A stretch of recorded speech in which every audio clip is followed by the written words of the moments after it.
sensible, on a reçu beaucoup de textos, beaucoup d'appels et surtout féliciter ceux qui sont battus pour le triomphe, pour défendre le droit.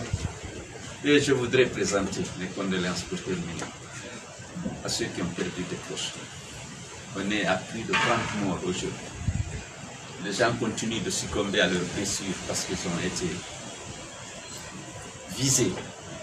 Et ceux qui sont recrutés, formés, équipés pour assurer leur sécurité ont obéi aux instructions d'Alpha Condé et ils ont abattu des jeunes à la fleur de l'âge.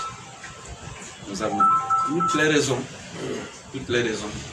de changer ce régime qui n'a aucun égard pour la vie des citoyens. Le premier droit de l'homme, c'est le droit à la vie. Alpha Condé, lui, s'attaque à la vie de notre jeunesse, des jeunes, qui ne font rien d'autre qu'exercer un droit constitutionnel, celui de manifester. La sanction, c'est la mort.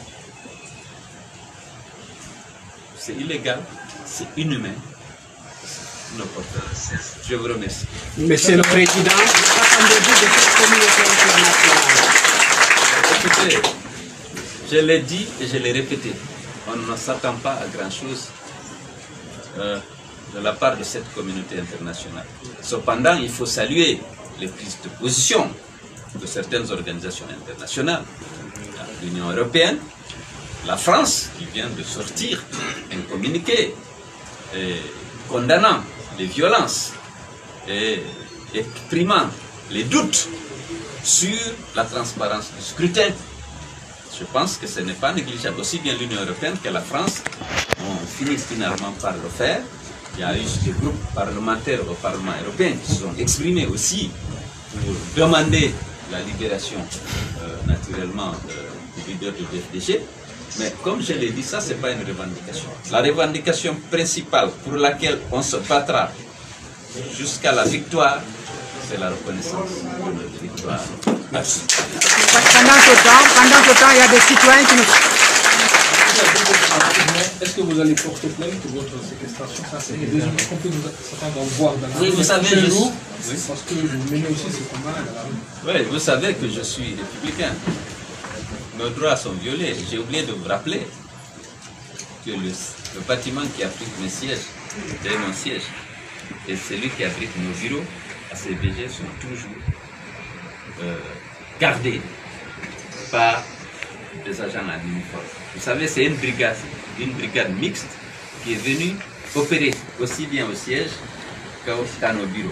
Il y avait des gendarmes, des policiers et des bérets rouges.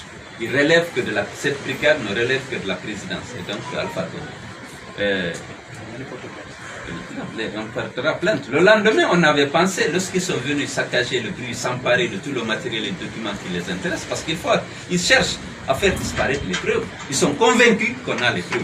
Ils étaient surpris qu'on se soit organisé d'une manière aussi efficace et moderne pour avoir les données. Donc c'est dans ce cadre qu'ils sont allés dans le bureau pour essayer de s'emparer des documents et des ordinateurs.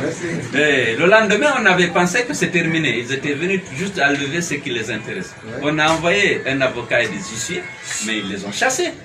Et nous sommes dans un pays de non-droit.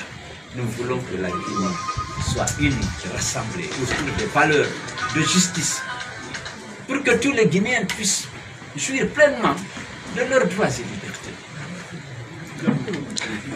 Bon. Monsieur le Président, pour vous, ce n'est pas une revendication, mais il y a des citoyens qui sont empêchés de sortir. Ils disent qu'ils ne peuvent pas aller chercher à manger. Qu'est-ce qu'il faut pour eux aussi pour C'est la lutte pour se sortir de cette situation, de cet emprisonnement global dans lequel Alpha Condé veut maintenir les Guinéens. On doit résister, c'est notre pays. On n'a pas le droit de se soumettre, d'appliquer dans ce combat pour revendiquer nos droits. Il y a beaucoup qui sont arrêtés arbitrairement, qui sont en prison.